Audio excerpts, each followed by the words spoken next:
Hello అండి, hi, welcome back to our channel. వడలు తినాలి, అందులో టైం సేవ్ కావాలి, పిండి లేదు ఎలా అనుకున్నప్పుడు ఒకసారి ఈ విధంగా ట్రై చేయండి. టేస్ట్ చాలా బాగుంటుంది. 10 మినిట్స్లో సింపుల్గా వడలన్నిటివి రెడీ చేసుకొని ఈజీగా తినేయచ్చు. ఎంత క్రిస్పీగా ఉన్నాయో చూస్తే అర్థమైపోతుంది కదా, ఎంత సాఫ్ట్గా. అవి ఎలా చేసుకుందామో చూసేద్దాం రండి. దానికోసం ఒక కడాయి తీసుకొని దాంట్లో కొద్దిగా నెయ్యి అనేది వేసుకోవాలి. ఆ కడాయి వేడైన తర్వాత దీంట్లోకి ఒక కప్పు రవ్వ తీసుకుంటే 2 కప్పుల వాటర్ అనేటివి తీసుకోవాలి. తర్వాత దీంట్లోకి వాటర్లో కొద్దిగా ఉప్పు వేసుకొని ఈ వాటర్ అనేటివి మరగనివ్వాలి. నేను ముందుగానే అల్లం, పచ్చిమిర్చి, కొత్తిమీర అనేటివి సన్నగా కట్ చేసి తీసుకున్నాను. ఇలా నీళ్ళు మరుగుతున్నప్పుడు దీంట్లోకి కొద్దిగా సన్నగా తరుక్కున్న అల్లము, పచ్చిమిర్చి, కొత్తిమీర వేసుకోవాలి. తర్వాత ఈ రెడ్ చిల్లీ కూడా వేసేసుకోవాలి. తర్వాత ఇలా నీళ్ళు బాగా మరుగుతున్నప్పుడు దీంట్లోకి ఇలా రవ్వ అనేది వేసుకొని కలుపుకోవాలి. గ్యాప్ ఇవ్వకూడదు, ఉండలు కట్టుకుంటూ ఉంటుంది. ఇలా కలుపుకుంటూనే ఉండాలి, ఉండలు కట్టకుండా ఉంటుంది. ఇలా గ్యాప్ ఇవ్వకూడదు అసలే. ఇలా కలుపుకుంటూ ఇది కొంచెం దగ్గర వచ్చేంత వరకు కలుపుకోవాలి. ఒక 5 మినిట్స్లో దగ్గరకు అనేది వస్తుంది. మీడియం ఫ్లేమ్లో పెట్టుకోవాలి. హై ఫ్లేమ్లో పెట్టుకుంటే తొందరగా దగ్గరకు వచ్చి అడుగంటుతుంది.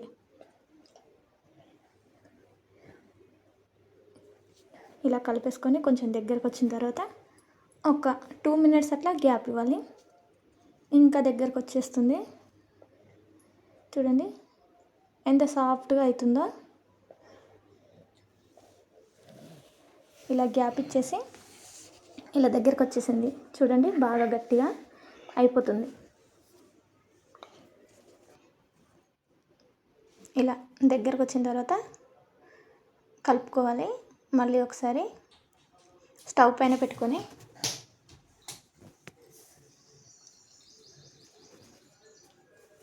తర్వాత ఇది స్టవ్ ఆఫ్ చేసుకొని పక్కన పెట్టేసుకోవాలి.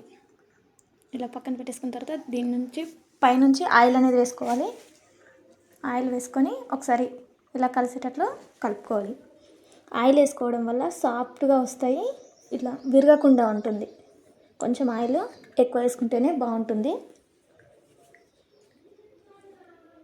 ఇలా కొద్దిగా చల్లారిన తర్వాత వేడి అనేది అప్పుడు ఇది ఇలా పిండిలాగా మెత్తగా ఇలా చేసుకోవాలి. ఇలా దగ్గరకు వచ్చేటట్లు, ముద్ద వచ్చేటట్లు చేసుకుంటూ ఉండాలి.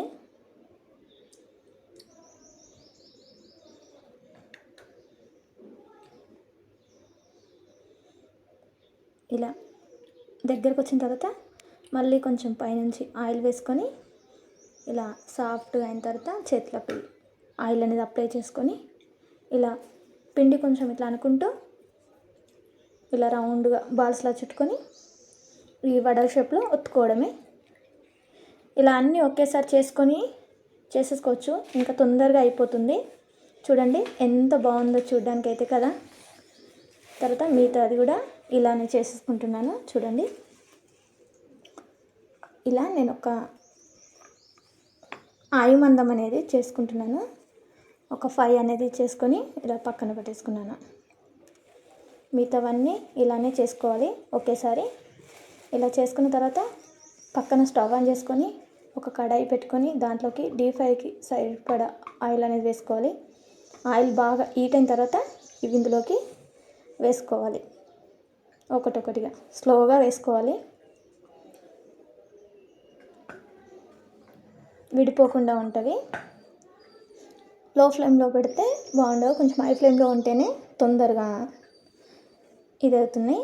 తర్వాత చూడండి ఇలా కొంచెం కలరు చేంజ్ అయిన తర్వాత ఇలా వేరే సైడు తిప్పేసుకోవాలి. గోల్డ్ కలర్ వచ్చిన తర్వాత ఇలా ఒకటొకటిగా స్లోగా తిప్పుకోవాలి. ఎంత సాఫ్ట్గా వచ్చినాయో కదా. టేస్ట్ అయితే చాలా బాగున్నాయి. తర్వాత ఇలా గ్యాప్ ఇస్తూ చెక్ చేసుకుంటూ ఉండాలి. ఇలా వైట్గా ఉన్నాయి, ఇక్కడ తిప్పేసుకోవాలి. నేను అది అనేది ఒకటి ముందుగా వేసేసిన కాబట్టి అది తొందరగా ఫ్రై అయింది. అది తీసేసుకొని మిగతా అన్నీ ఇలానే కలర్ చేంజ్ అయ్యేంత వరకు, గోల్డ్ కలర్ వచ్చేంత వరకు చూసుకోవాలి. ఇలా గోల్డ్ కలర్ వచ్చేసిన తర్వాత ఒక ప్లేట్లోకి తీసుకొని పక్కన పెట్టేసుకోవాలి. చూడండి ఎంత బాగా వచ్చినాయో. తర్వాత అన్ని ఆయిల్లో నుండి తీసేసుకొని ఒక ప్లేట్లోకి వేసుకోవాలి.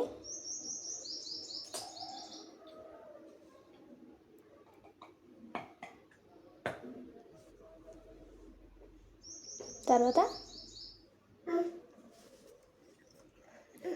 దీంట్లోకి చట్నీ, కర్రీ ఏదైనా బాగుంటుంది. నేనైతే ఇక్కడ పల్లి చట్నీ ప్రిపేర్ చేసుకున్నాను. ఇక్కడ పల్లి చట్నీ తీసుకొని సర్వ్ చేసుకుంటే ఎంతో టేస్టీ అయినా రవ్వ వడలు రెడీ. మీరు కూడా ట్రై చేయండి, తప్పకుండా నచ్చుతుంది. వీడియో నచ్చితే ఒక లైక్ చేయండి, కామెంట్ చేయండి, ఎలా ఉందో మీ ఫ్రెండ్స్ అండ్ ఫ్యామిలీకి షేర్ చేయండి.